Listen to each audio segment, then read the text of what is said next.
कितना कमाते हैं एक दिन जाते? पहले हम लोग 300-400 कमाता, और पहले 5 रुपये कमाता। आजकल के ज़माना में कम इतना ज़्यादा हो गया कि 20 रुपये के भाड़ा 10 रुपये में यूरिया सिंगरी रैली कहीं भी तो 20 रुपये का भाड़ा 10 रुपये मार रहा है। चार लांका हो जाए चला गया बाईपास, ये लोग 20 रुपये का भाड़ा लेके जाते, लेकिन हम नहीं जाते, हम नहीं जाते। दिन भर में 10 रुपया 20 रुपया 30 रुपया हम लोग का कमाने होता है। 100 रुपया हो गया, अल्लाह कम तो आसान तो बर्बाद कर दिया। हमारा मुख्यमंत्री बोल रहे हैं कि अगर कोई रिक्शा 5 रुपया हो तो 4 रुपया दीजिए, कम दीजिए, तो इसके बारे में आप लोग क्या देखते हैं?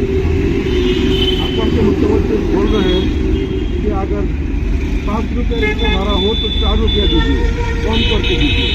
आपको कम कर लिया, वो लोग 20 रुपया था तो 10 रुपया दे। अच्छा ठीक है, आप लोग बहुत मेहनत करते हैं और इसलिए मैंने आपका रिक्शा तो सवाल नहीं हुआ, लेकिन आप लोग बहुत मेहनत करके चलते हैं, इसलिए मेरे तरफ से आपको ये हदिया दे रहा हूँ। मोर फालर দিয়া যেহেতু আপোনালোকে বহুত কষ্ট করে চলে এনেই দিল 10 টাকা। মুখ্যমন্ত্রী যেহেতু কৈছে যে রিক্সা ভাড়া 5 টাকা হলে 4 টাকা দিব, এইটো কেউ বুঝি নাপায়। কেউ যদি রিক্সা চলালেহেঁতেন, হিমন্ত বিশ্ব শর্মা রিক্সা চলালেহেঁতেন, তাহলে গম পালেহেঁতেন কিমান কষ্ট হয়। 5 টাকা জায়গাত 4 টাকা দিব দিছে। মই এনেই আপোনাক যিটো কথা কৈছে যে ৰিক্সাৱালাসকলৰ ভাড়া 5 টাকা হ'লে 4 টাকা দিব লাগে, তেওঁ যিটো কথা কৈছে মুখ্যমন্ত্ৰীয়ে, গতিকে আমাৰ দাবী হ'ল যে মুখ্যমন্ত্ৰী হিমন্ত বিশ্ব শৰ্মাই যদি ৰিক্সা চলালেহেঁতেন, 1 কিলোমিটাৰ চলালে তেওঁ গম পালেহেঁতেন কিমান কষ্ট হয়।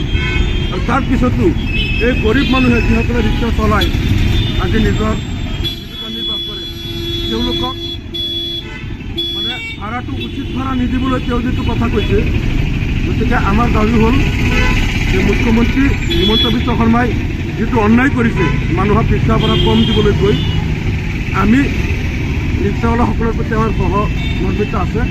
তেওঁলোক দুখীয়া মানুহ কষ্ট কৰি চলে। মই আপোনালোকৰ ৰিক্সাত উঠা নাই, কিন্তু আপোনালোক দুজনক মোৰ ফালৰ পৰা 10 টকা 10 টকা কৈ মই এনেই আপোনালোকক দিওঁ, আপোনালোক 10 টকা দিওঁ। 10 টকাকৈ দিলোঁ ৰিক্সাৱালাসকলক।